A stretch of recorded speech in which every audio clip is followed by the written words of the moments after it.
mamani keu talango fua kakatoki okuri fua ekolo si pea kono kapiliki tau kita tau ihe demisiona umina umali ekiho no pule ana uopau kete takimo e paingata siopaka mama ukie fuka o eikuna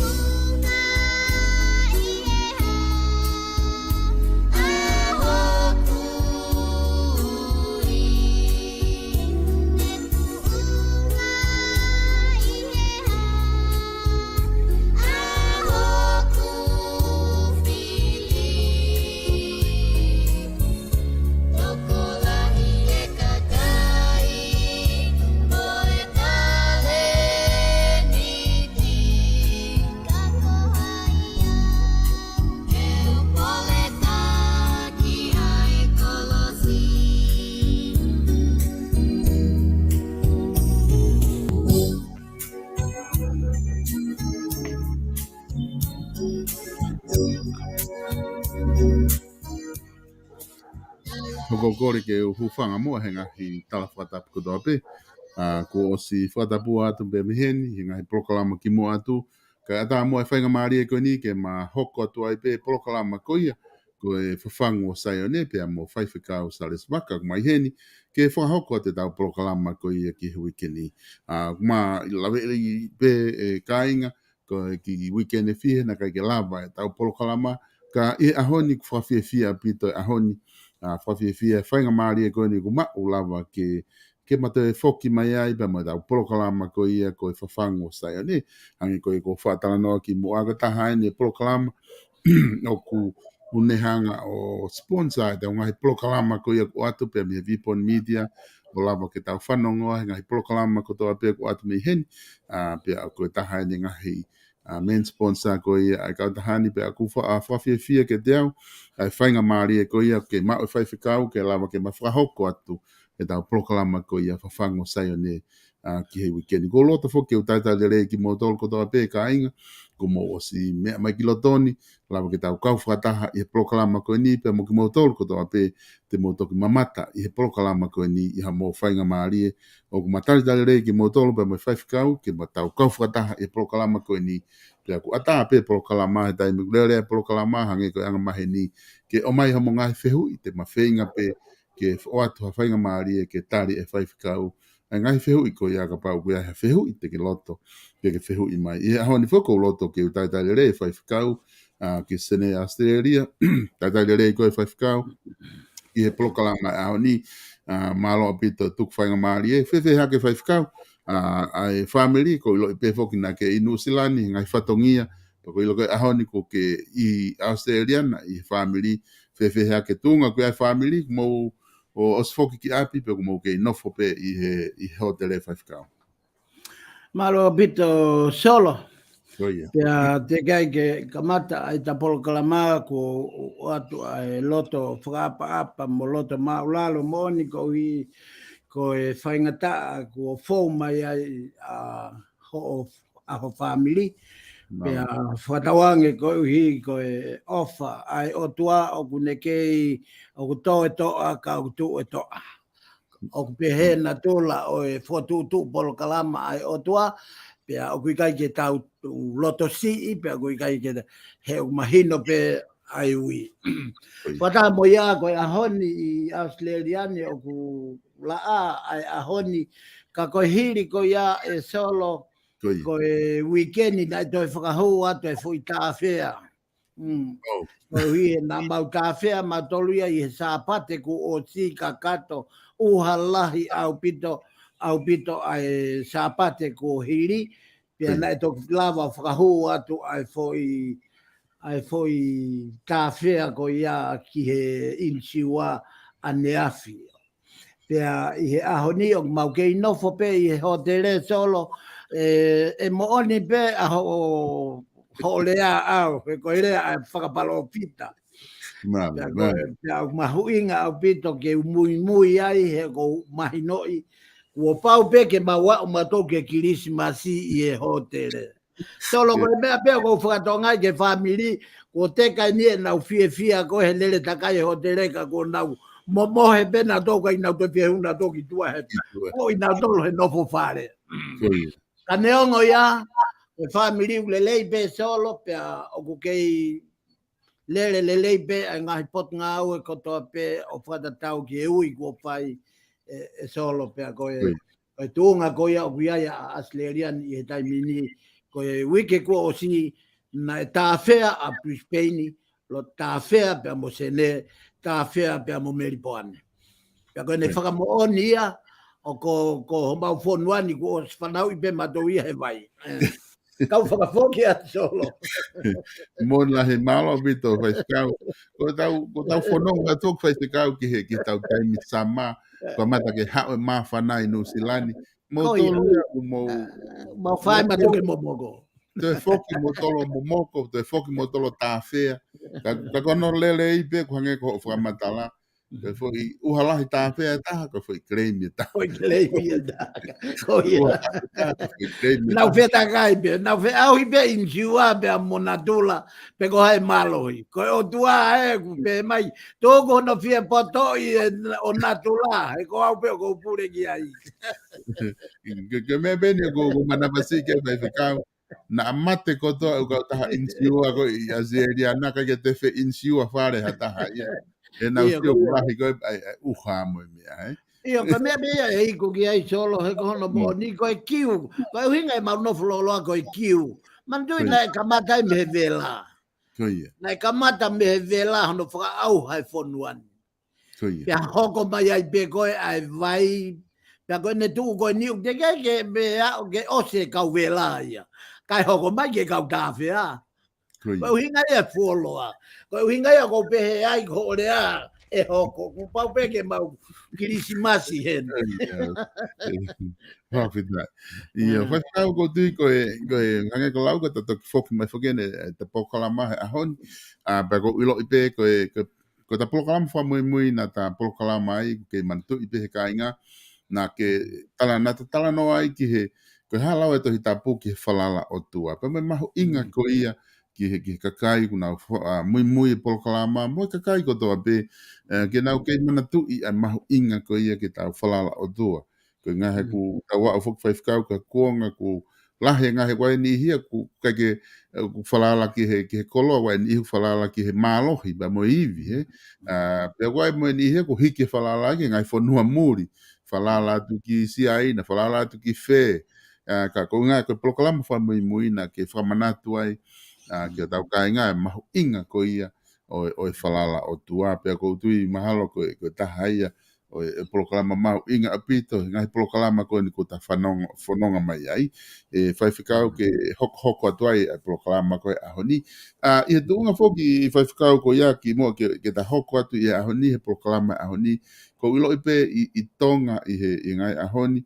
O ku kai te loko hafu mea lahi ko mea pe mahalo ku lotonga tala noa e kakai ngai ahoni ko teu ko ia o whiri whare area ia toi pe wiketa ko nea pe wika hao ku whahoko ai whiri whare area ke ngahi wahenga tolu ko ni ku o si ia i pea me taha ko mea pe taha ko hoko mai ko ngahi hopo ko ia ngahi hopo tangi ko ia ke tato kita ki hopo ko ia e toa te laulau mo ke se ta laulavu ange ko ia kono tari ko ia whamatangi ai hopo ko ia ko tu ka ngahi isiu ia o kulotonga tala noa i tonga i he ngahi ahoni ko e anga ho wakai ki he hopo ko ni e toa te laulau pa mo ke se ta laulavu whaifika Ia, maloa pito e solo pia o kore ke o whanga whakatapu ka e whakatapu ki he a whio ai o tua koe tamai, pia moi alo, moi lau maare maa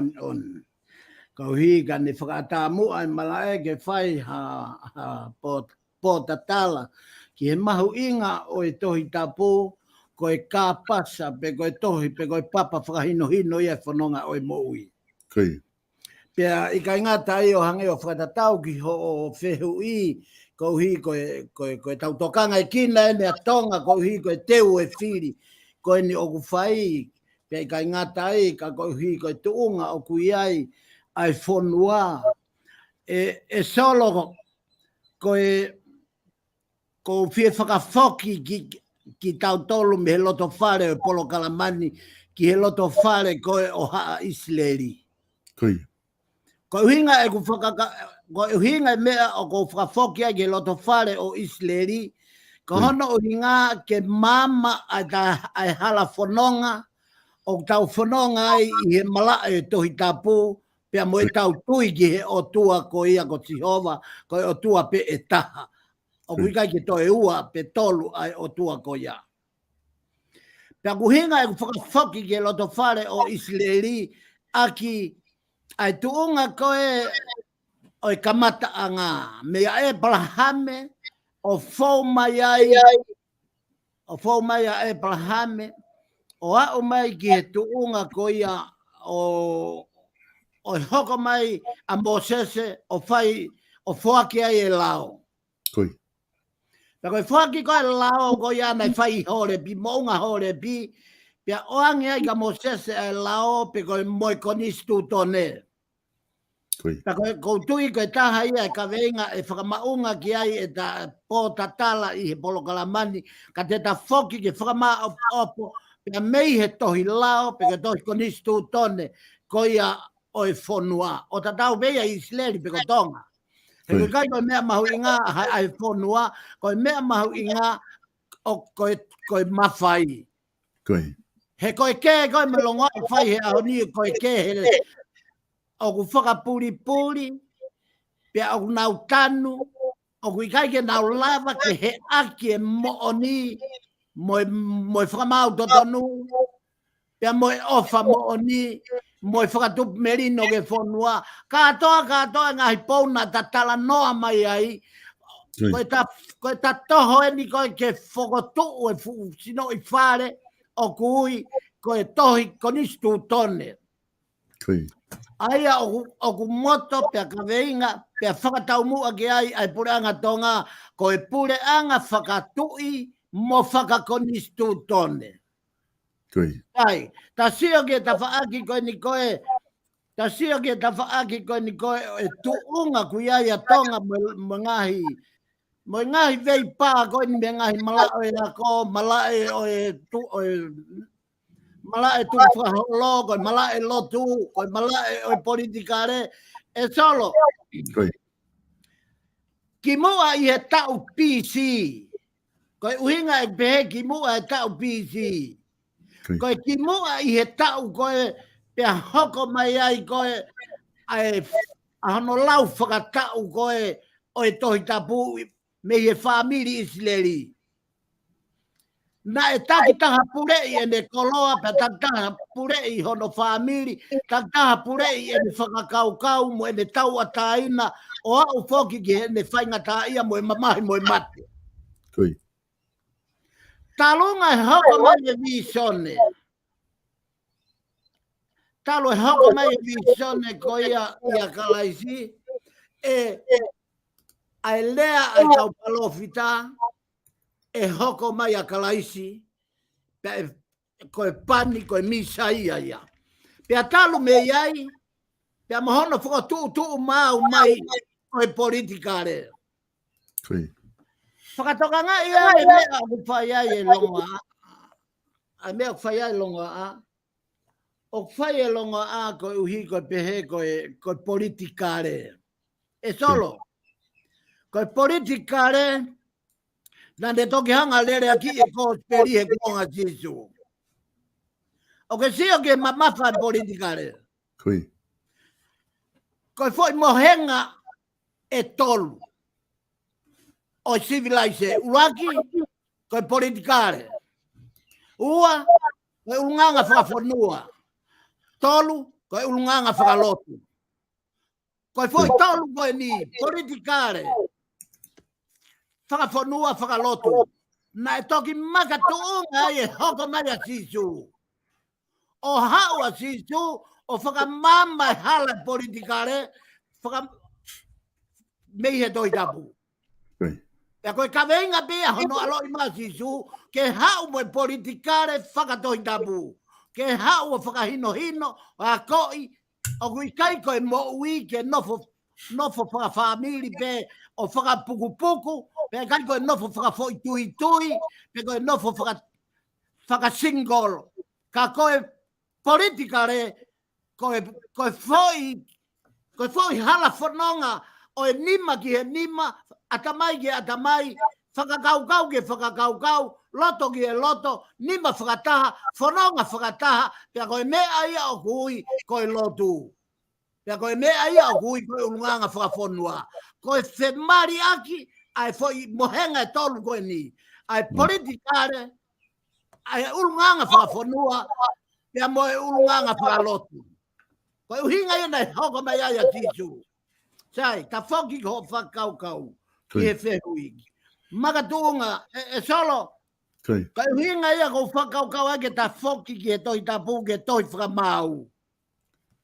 He ka toi whakamau, ko hiri ane pekia, hiri ane no whakahu e sio siua. A Isileri ke whanua tala o whako ke nani. Pea hiri ane whakahu ia ki, ai kakaiki ai, pea whae tō ai fo i rea sio siua koe ni. I e wahe ua wha o e tō sio siua. Whai aho mō piki hea hon. Pe ko whea o tua te mō tauhiki ai. Pe te mō tō e whoki o tauhiki o tua o mō ngai kui i e tua vai tawhe. Ka ko au mō hoku whare. Te mau tauhiki a Sihova. Sai, o sio siua ko ngata anga ia, o foi mawhai tau. Na e taki ake whanua e tau. Pea ko e tau koe na whai e whakaosi e sio siua, pea merino i e tau, pea whetongi ia Mosese me he lao. He ko Mosese ko e lao ia. Mosese senesi exoto levitiko no mipa, te talo nome, o kuiki nau tolu katoa, ko e tohi lao. Ai wha, ni mai puka a Mosese. Ko ia e tohi lao. Hoko mai rewa sio siua, o i kai ke toi ngau ea ke foi tohi lao, ka ne ngau ea ke foi mawhai toa. Haka rewa sio siua tau i katoa. Ka ke whakatonga e foi tau ko ia. Na i loto e o tua ia sio siua. Ko fuivi nei mau e sio siua, ko e mana nei mau e sio siua, ko e poto i tau nei whai e sio siua, katoa, na e whao koto he o tua hono mawhai ia sio siua. E au mai o whakangata e sio siua, ai na tauhinga ki ai vai ua wha. Hoko mai rewa toi whakamau. Ko e whai waha taimikani na e taki mai ai e kau whakamau, kua osi ma pelu, pia vai e punga pure. Kai ke to ia ha mawhai ia e asi ake Isileri ke ne pule i e ponua. Pea he neova rewa ai foi mawhai ko ia. O kui e foi mawhai ko ia ko tala whaunga. Pe ko tala whaunga ko hiko foi mawhai o ku whao he whatongia. Pea ko e whatongia ko ia. Ko ia e o tau kawei ko e pati e taha ko sistemi. Ko sistemi ko tala whaunga. Ko tala whaunga ko mawhai. Mawhai pure. Pea ko uhinga ia ta kawenga. Ko e pure anga whakatui. He ko e tala whaunga na e nofo e mawhai he tui. Ma peo mahino peo whamatalazo. Pea ko ia na e pure. Ka ko e putonga pure.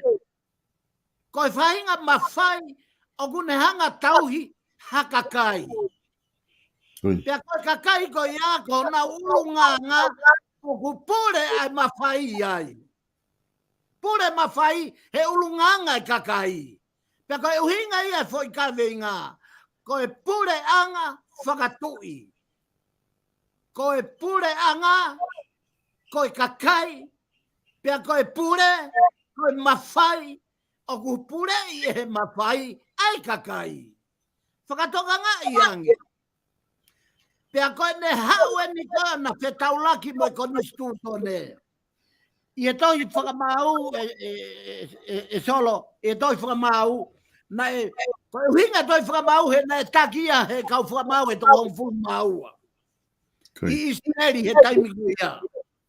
Ko o te niri, ko te huti, ko Saiku, ko te Pola, ko Gideone, ko Abimeleki, ko Tola, ko Siairi, ko Sefita, ko Samsoni. Katoa e kau whakamau koe ni. Ko nau tau lia na hanga tataki mai a Israeli. Solo.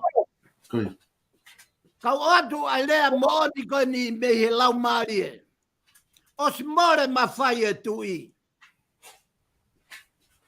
O kui kai to e pure ai tui ki e pure a ngahe a honi. O ku more mawhai e tui ki e kau ki e whakamau a ngā. Ko e uhinga ia e tau whemoriri waki koe ne whakamau a ngā. Talu me he wafe hongo fulu. Mohono whakapasi me iai e he tui ni mā. Ke tau e mawhai me he tui ha tui o ave ke kakai. Mo e more ai e foi mawhai ko ia. E foi mawhai ko ia. Ai o gui ko tala whaunga. Pure. E koe foi system ko ia. Na tau whanonga mai. More ia me ha tui. Alu ia ke kakai. Paka ne alu koe o more ke kakai. Polokai le mai ai he pure anga. He kau maolunga. Hanga na tau polokai. Hanga na tolo tapuni e foi matawai. Ali. Taka nau hanga ko tapuni ko iapa koe to tafe maha vai ia ke swimming pool ke mau ia e kakai. Koe mea rewa ku hoko. Koe uhinga ia ku hanga he o tua. Whakahava e matipame whakamauanga. Pea koe uhinga ia he ai teka ai ke me he politikare o e o tuatuanga o wha. Te mai hātui o teka ia kui kai te o kai koe ke ni he vai tui moe pea kui kai koe tek pea kai koe ke ni he vaha o e kakai koe ke ni he kau polokai koe loto. Aia koe hinga ia nofo e malu malu. Pea koe kakai koe ia kau maalunga koe whanua. Ai no tau tala noa ia e kau whafonga. Koe ni e whare area koe ni koe o motuanga o wha. O nau tau tala noa he kuosi more foi mawhai me tui. Pea kui kai ke more me tui o whakatau ke whinangalo o tupau ni ma ke more me iai ke kakai. Ka ku more ia kai more ke kakai ka ku more ia ke mawhai. Puke ia he whakamauanga. Koe tala noa e me toi tapu. I e toi whakamau. Pea koe uhinga ko tau lolo tonga nofo e taimini, o kai ke tau nofo e malumalu e tui, pea koe tau nofo e malumalu e kakai, tau nofo e mawhai pure whakamau he ahon. Koe uhinga e tau hopo. Koe uhinga ia kākā he hopo. Koe uhinga ia tai whai totonu he hopo. Koe uhinga e tai whai ofa he hopo, ki e kakai. Ta koe uhinga na ta polokalama hoko mai ai, i he ngahi pou e konistu tone, ke ao mai ko hika ta hanga veteki, ai fufoi whare konistu tone ke fuatuu. Pea mahino rewa, ai feitu o kui ai. Koe hapa koe lavu. Koe hapa koe lavu. Koe mea koe mahino ke hopo lavu. O kui ai pea, ai me halai ai a lavu. Kako eni. Manatu ki hono to'o koe ni koe whamau. Hono to'o koe ni koe e whamau tonga ena koe ni whai longa. Ko hai koe e whamau koe ia e solo whamore more. Kupa? Oh, Lucky New. Koe to'o koe Lucky New. Kono fua ena. Kapana kake na wala ka lavu. Kapana kake na wala ka Lucky New. Koe uhinga ia nau toi oho mai koe ke toi whai whau e opo. Koe uhi he kuna o sto e fwoi ma whai tonu ia. O ku me ke ta lue te polokalama ko no ingare. Ta koe katoa e toi whai whainga taa ko ni toi. Toi foki mai whaingata ia, liu mai whaingata ia tolo. Kono uhinga beno ko tala tu. He ku more foi ma fai whaka o tua, mei he tui. More foi ma fai pure whaka o tua, executive power. More me he kakai. He nai tonu ke paspe me tui ke kakai. Ka gei he kakai ia. O ku haulu ia, o ku puke tuu e foi ma fai ia ko ia. I whare area. Kau hinga ia unau whai kākai. Kau hinga ia unau whai kai o whai. O smore. Ka kau hinga ia kau whakawhoki ai ke toi whakamau. He koi mea tatau be nai hoko lot whare isleri. Mea tatau be moia konu lotonga hoko I tonga. Pea koe tuunga koe. Ka pau nai kai ke nau toa laki niu. He kai ke nau toi lava nau tolu. O mau nau ngai whakamoni. Whakamoni maonioni. Whakamoni whaitoton. Whakamoni ofa. Ka ko hinga nau huma ki nau tolu. I he whoi hala ke he au pito. Koe whiri koe ni koe aini o tāla. Hanga tuki ai. O sia ia tuuni ai o tuaki ai. Pa koe whakaamu e ta polokalama ke whanongo le rei a tonga. Hei kai ke tau whai ki he lako le rei. Hei kai tau whai ki he poto mo e. Whakarewerewa me tuunga eiki, me tuunga koloa, me tuunga ha. O kui ai ui ai o tua I e whiri koe ni. Ka te tatok whakama opo ki ai. Ka whawhoke atso. Maria pito fai whikau ai whakatala noa ku ke whai. Ko hinga I he taimia ku ke hanga ai a whakahoa mai. Tau sepe whakawhai whikau ki tonga ki hinga he ahoni. Lahi au pito. Tatou whito ke mimi tau ko o si ta uni. Lahi au pito anga he mea ia ku ave ke toki vete mai me whamau anga. Aia koe ke ngata pehe ngai hopola lahi kua hoko. Ta wao mai eni ki he hopo ko ni ko to tong whafufu. Vete pe me whamau anga. Ao mai ki hopo ko na ako sita mo lavu vete ko toa pe me whamau anga. Pea ku whena pasi mo whamatala ke whai o ku iai ma whai lahi. Ko ave ki whamau anga I he ngai ahoni. I he tala noa na ke whai whikau I he pure anga ko ia, I he taimi ko ia, na ke whatala noa fuki ki he kuonga ko ia I he toi tapu, na e more ma whai me tu I o ave ki he whakamau anga. Aia ko te tuana ko ia whikau ko whinangalo pia o tua ke behe I he kuonga ko he wholofola, ke more o alu ki he whakamau anga, pe koe hae fuoloa ai nofo ma whai ai, pia te whoki rewa ki whia I he ni asiko he wholofola. E solo ke hala whanonga toi tapu o mahino pia pau. Koe. E koe o tua o tau lotu ki ai, o kai koe o tua e whaka ilo ngā ua, pe koe o tua o wheheke aki. Koe. Koe o tua ia o e positive. O tua ia o e pau. Mari. Koe mea ko whakamahino, o ku makatuunga e tau fuoloa, makatuunga e tau longoa a, o ku makatuunga me fufoi mawhai koe te volo. Koe. Koe mea tatau pe, koe uhinga ia na uraku. Osi pe foi au karia si su, pe tuange mai rewa fu tama, fu siana lahi. Koe. Tuange mai fu mawhai e te volo, ke na tautakau he toafa. Koe mea katoa peku o palani e o tua, o ku turimu ia te palani veteki e. Palani e o tua ke whakama opo, palani e te volo ke veteki. Koe. Koe palani katoa pe e o tua ke veteki, mui ia te volo, mo e palani ke whakama opo. O ke whakatoka ngai e tau takao mo, fuivi e te volo. Koe. Pea koe uilo, koe palo parema o e ahoni he lotu, koe lotu peka kake ilo, koe iwi e te volo, koe iwi e o e otua. Pea koe uhinga whokia solo, o kuwai ai te rea e kau whai te kau. Koe uhinga ia kuwai o kaike fie rea ai e kau lotu. He kaike nau lava whakawhai ke hei, koe foi me pea e te volo, pe koe foi la e otua. Koe tangata ne ilo pau, o ku rea ta e ufi, rea ta marawahe. He kune o si ilo pau, koe foi pea e te volo. Pea tai, I he taimi bego ia. Tu usi, he taimi bego ia. Kai ke he, ko ho whehu I whaki, makatuunga, pe koe e solo ko hanga magadonga ho feui. Ko fehui fa fikau I heno ave ko mafai I he to tapu ke fa mau anga na e fononga pe he pe e fa na wa Israeli na pure e pe kina to fa mau anga pe na to e foki pe ke hatu Ka de foki e ke hatu ina na wo ai ko le ko kia ka sa miwela ke fa no fo ke ko ha na tu I. koi Ai a ko osi pe ia ai kuonga ka u fa mau. koi E solo I mala te mo historia do tapu ko va taimi fa pa uri da en mo ai kuonga ka u fa mau.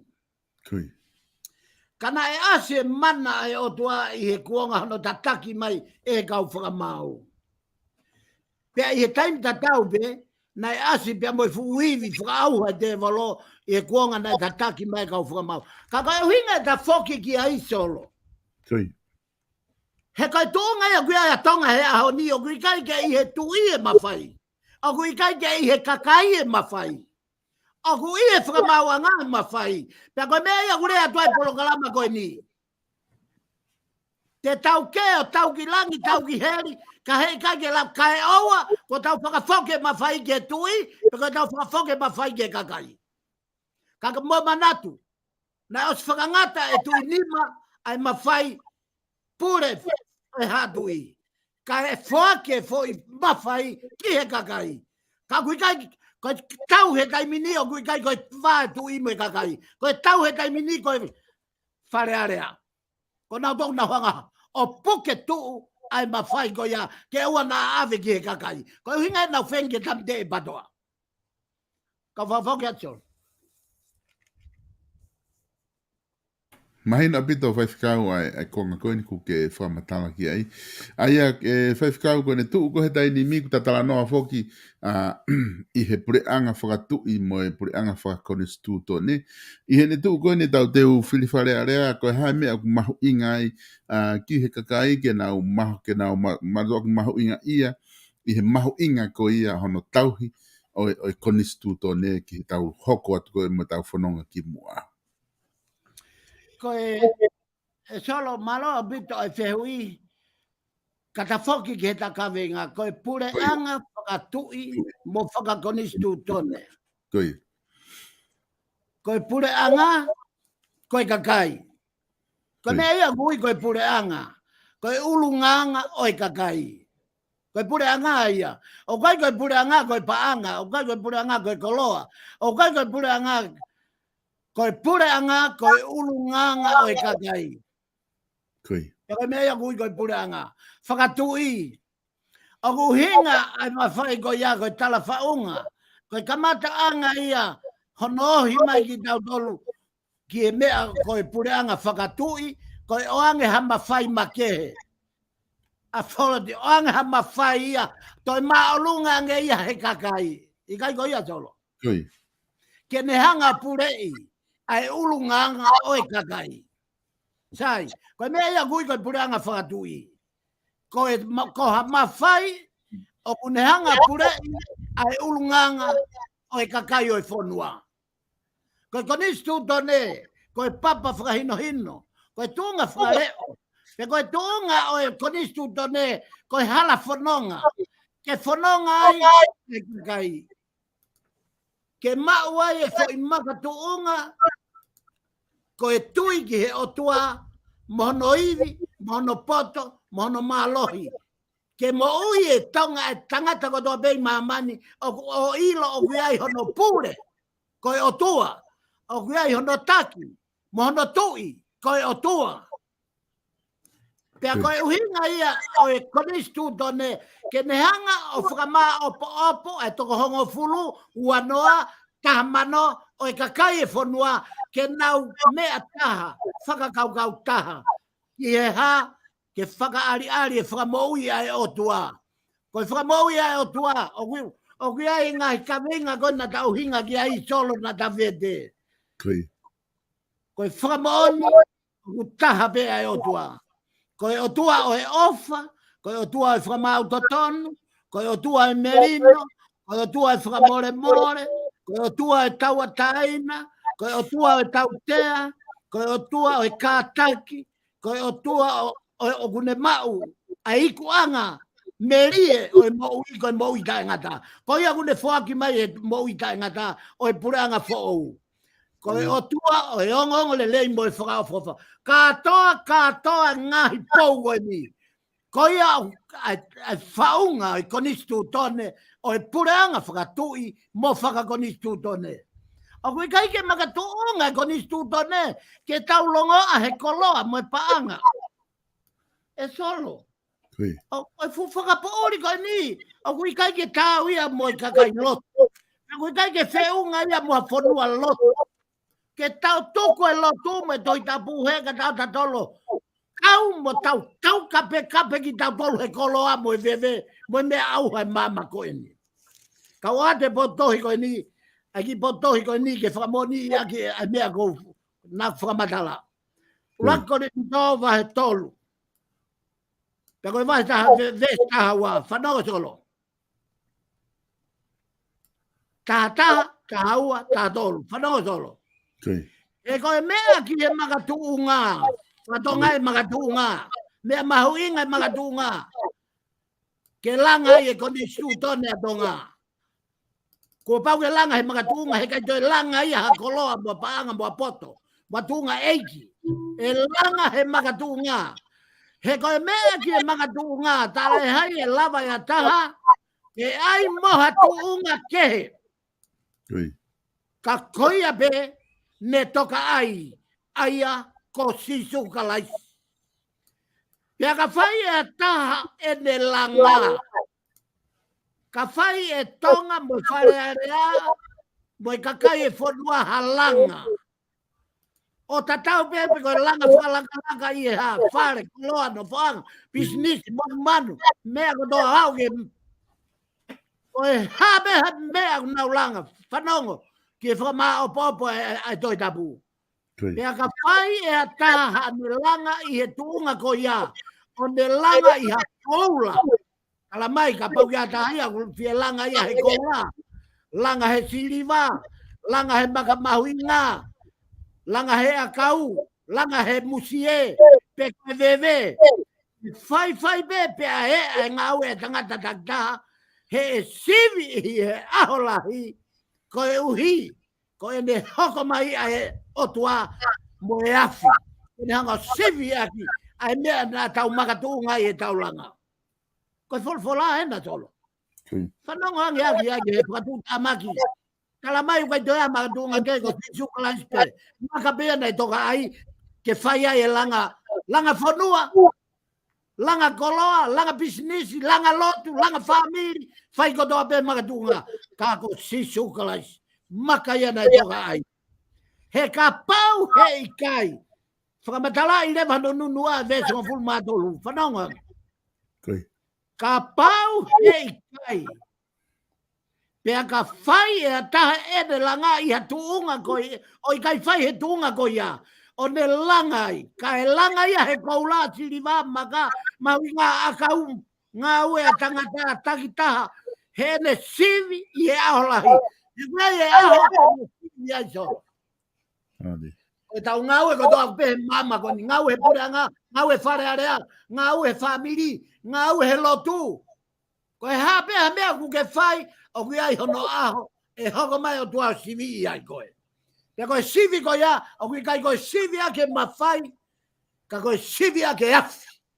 He koe afi, koe a tene hanga whakauha mea ko toa pehe, o au ke maka me, ai one. Mea whewheka ko toa pehe mama ni, koe afi pehe ke au ki ai. Kai vai e mea koia. E pehe hono sivi ki tau tolu i e tau ngā ue whai. Mahalo pea u... Maina. Malo apito whewhikau ko tiu mahino ai e whamatala ko ki au mai. O ku e be e ki whehui hene ku o mai e ka inga koni ku nau whanonga mo ki taua i he tā polokalama. Whatau te whito ki he whamatala koe na ke o mai o pehe koe ko osi more mawhai me he tu i ki he kakai, ka ukai ki he kakai, ki he whamau anga, ko ki he bege he whamala ala, ko ho tala no eni ki he ki tonga pe ko tala noa ki he lau ko e folofola fai fikau ko ngā una upehe taha ko ni o tige ke more mawhai me he tui ko e te mokala ti una whinga ke to e mawhai tui. Solo. Koi. O ke petari no logo ni ke toko tāku ne whai whehu i. O kune whakamooni, nai os whai, ne os to e mawhai e tui ni ma, i e wafe honga fulu, mei he tui, me ha tui o ave ke he kakai. Ko tari i o a ana mo ne tari i kai te ne whakamooni i ki hono loto, mono lau marie. Ka pau ne os lehe aki e he tui. Ku e tupau nima, ku ne to ma fai o ave ke kakai. Ka ko te he ne uhinga ana o kei nofo he tui. Me he wafe onga fulu ki a honi. Me he kei lau maari a tupau nima, a siaus nima. Ku mau whakamoone ni kia, ku whakamoone pureanga, ku whakamoone hatui, ku whakamoone kau no pere, kau take pureanga, mo kakai e whonua, o au ki ha mea vare. Ne o sirea pehe, ne o sto fola pehe tui. A siaus nima. Ke le whakafoke mawhai ke hoko atu he kakai e whonua.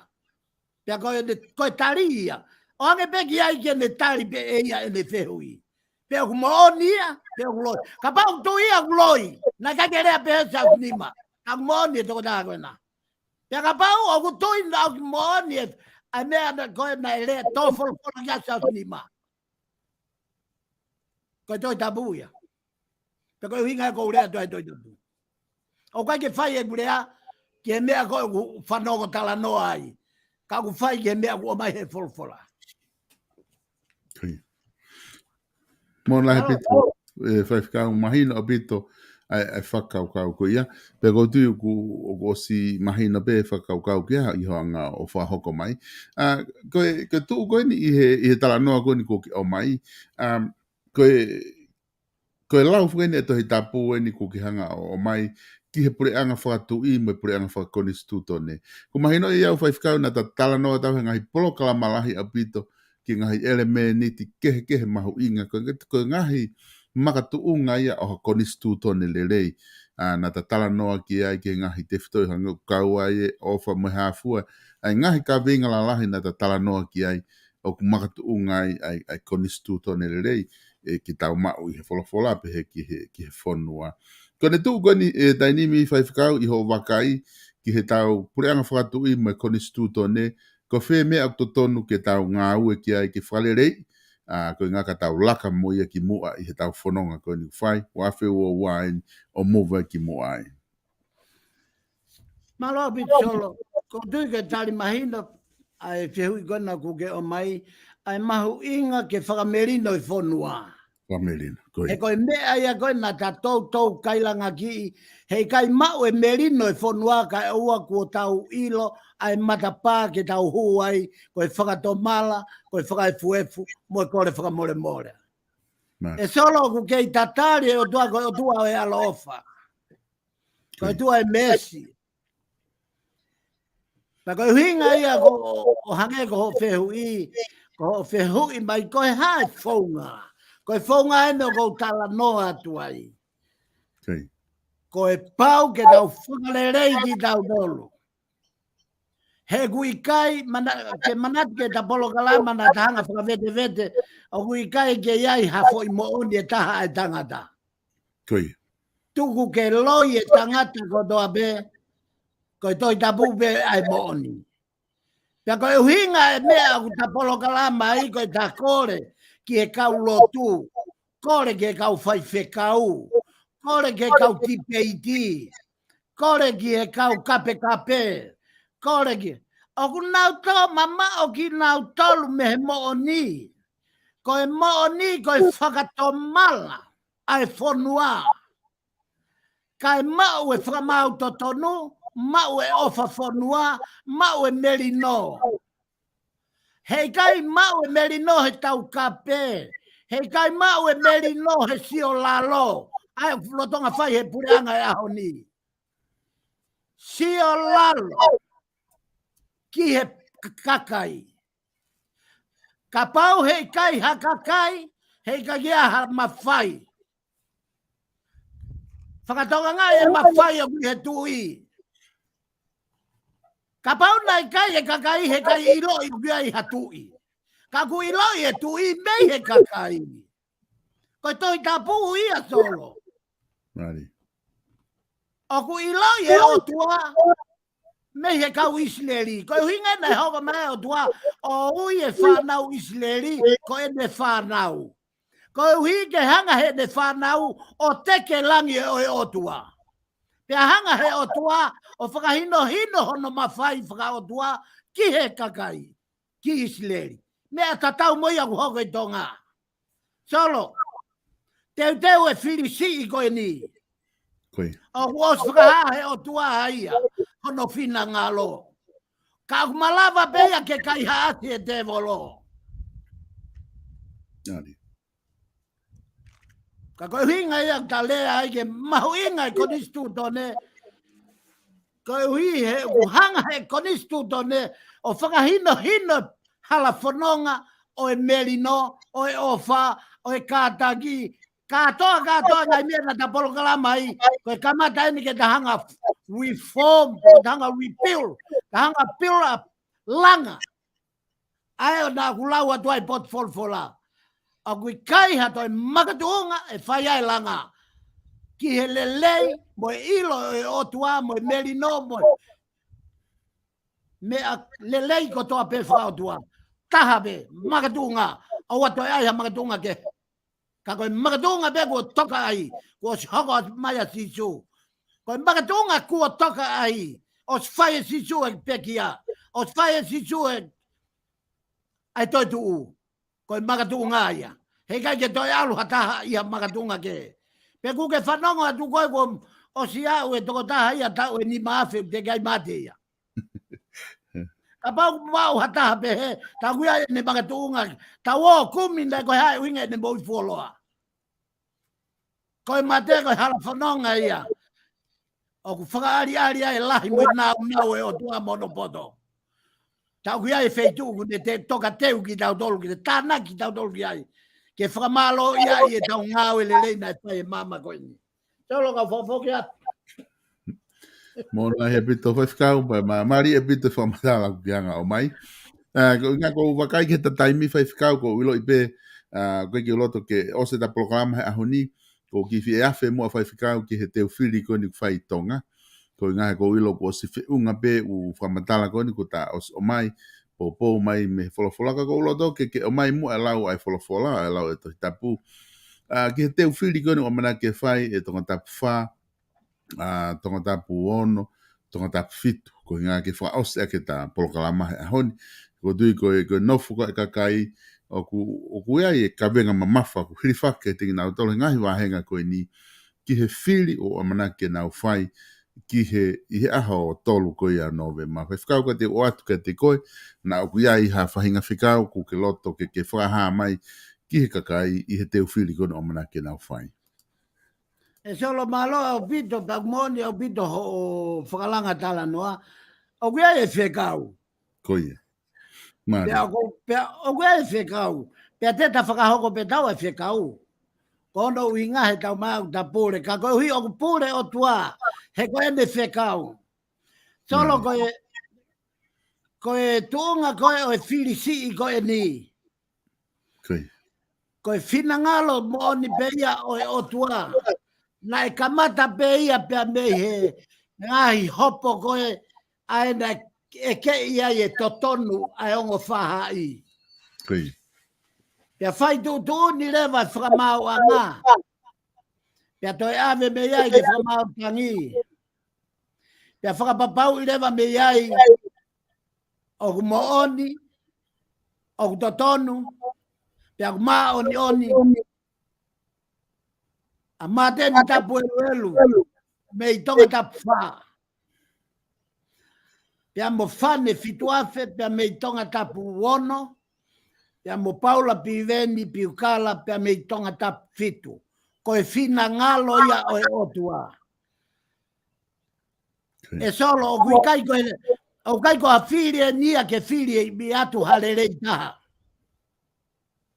he guia e kaulere i taha ia po i kai ko ia. Kai. O lere yang ia mateni. O lele yang ia Paula Piveni pe mofane. Ka kui kai ko foi fili nia o lere i taha. O kui e fili ko ni ko fili fi. Ko fili fi. Ko hia. Ko keisi. Ko mau na hoko ya toi whakatonu. Pea ko hono whakatonu o kui kai ko ato e whiri e nia ke o mai hale rei taha mei tua. Tari e le rei taha, poto taha. Ngai poini ko toa ko ia. Tari ko toa ia ki e uafe ua nima.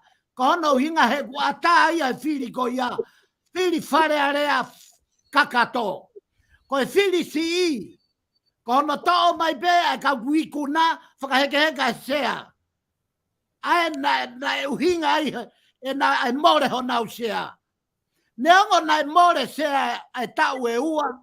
Ku alueni ke tau e ua more mea nau tolu. Ka kuhinga ne more ko kai hase te volo. Pe whakafoki mai rewa whakafoki mai a mateni. He kuia e uia e tua pe o fie maua e o tua. O kua se o ange he o tua e whekau ka mateni. Ke tui ke tolo. Bobo. O mahui ngange whekau, pe mahui ngange ai whiri mai hare rei taha. E ke ia tuange kakai. O mau whia mau haf taha po o ne rei taha, pe mau whia mau e whina ngalo e o tuange au e whekau.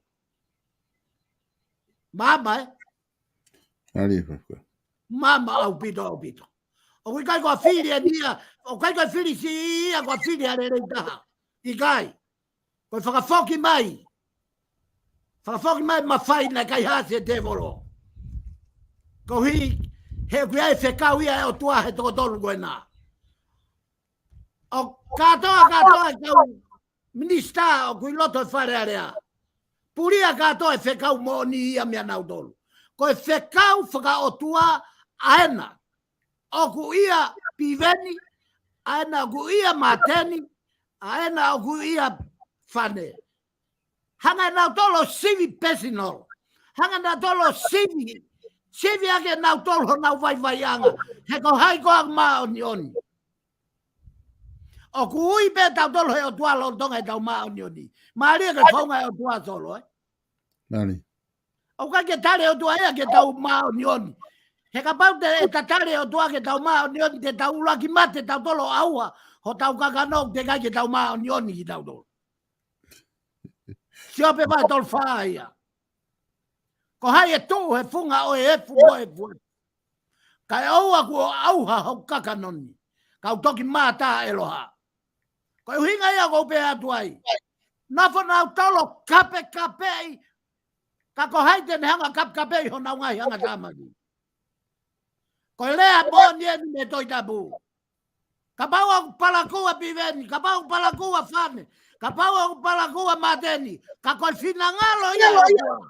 E au e ne whekau, ke whai to tonu a whare area, moi puranga tonga, e ave ia, tene nima ke kau whea waki ke o ave whekau. Ko e whakatu me toi tabu. Ko e whiri ko e ni, tonga. Tonga tap wha, tonga tap ono, tonga tap fitu. Hei kai ko e whiri le rei taha, ko e whiri whakaotua. Ko e whakaotua, piveni, pane, ya mo mateni. Owa te mo sivi hona, he mone rea sisu. Ko koe peo ku e fihia, pe ke tau e foi maka tolo. O se angepe nau tukulere kotoa. Ko ia kai ke nau loto ke whakamau i e nau whaiangala. Piko ia tau taimihe whangiki. Tu, tau te fitu ke pat kona e tu. Ka nau mea whai kono tāke ka. Tāke na tole ka kai o mea kai tuku hana tolu ia riko. Solo. Ko e whiri ko eni ta whakama opo ai. Ko e whiri whaka o tua eni. O ku kailanga ki i atu. Pea me POLOKALAMA. Maden ta puelu me tonga ta wha. Whane fitu afe pea me tonga ta puano. Paula piveni piukala pea me tonga ta fitu. Ko e tu oni ai o tua. Ko o se ave whekau ia ka nau tolu. Te kai ke ui loe au. Te kai ke ui loe ko solo. O ko si ai whekau ia ko whao e o tua ki o nauloto. Ke whakau. Ai whekau ai o tua ki e wharearea. Tako e hinga ia o ko pēha tuai. Hei kai ke tau whiri he rei taha ai tangata. He koe tangata ko toa pe human being. Ai le lei ko toa pe whakai tangata. Ai le poto ko toa pe whakai tangata. Tau whoki he o tua. Tau mai e poto o tua whai ake tau whiri. He koe tonu taha ia. Koe ne mon taha ia. Koe ofa taha ia. Koe merino taha ia. Ai ofa. Ai whekau ai o tua. E tutu ni pe ia o e ikuna. Koe whina ngalo pe ia o e ki whakawa hona o matapa i loto. Ja koe mooni au pito pe ia e solo. Solo koe kato aia e ta polokalama ia o ni. Ai whaamu ke fafangu a tonga ta wha ono pe mo fitu. Mo fili o whakatatau ki he ui kua whai e o tua he kuai e whekau ke au. Na koha whekau le ia e merino ai e whonua. Ka whawhoka tō. Malo pito whaiwhikau ko tui mahalo koe la vai e ta polokalama koe ahoni. Ka po whamalo lahi atu ki te koe i he whama opo koe ko ke whai. Ki he ta polokalama koe ahoni. Pe moe polokalama koe ko lawa ke ta whakahau koe ahoni whaiwhikau. Tō ke kau wau te aha mea tike loto ke te wha osiki ai. Te o atu peha whainga maari ke te koe. Ia, tolo malo pito. Ka ki te aha mea e whai a tokanga ki ai ko hi. He koutui, koe ngahi I siu kutoa koe ni o kutatala noa I, koe ta whenga en ke whakama opo mai ai hono veteki o I konistu tone pe mo. Te whakataha mo ia, koe tuunga whakawhamau koe na tatala noa ai o whakafoki ke koe. Koe kuonga, o kui e kuonga koe ni e toi tapu solo koe kuonga kovi o hua tahai. E kuonga koe nei whakalere he kau whakamau. Ta teke whakatonga ngai e na tula koe whakalere whakamau, koe ai ni utaulongo ai tonga. Sio ke mea koe ni kau talatolo. Koe tangata ko toa pe o kui e o tua ke ngau he pureanga. Ngau he pureanga. O kui ai e ne fuakawa pe a moe pureanga. I kai koe ia tolo. Ka pau e ui ha tangata toke tā, ke whakanofo ia koe toke tā. O kui ai lewa ne fuakawa, moe o tua. O kai koe fuakawa, o ku fau e fuakawa ko ia he o tua. Ka koe malohi a o tua ka koe fau o ia. Koe hui koe ne ngāue o toka ngā i pureanga. Ai pureanga koe kakai. Pea ku fau ai mea koe ni. O tapu au vito.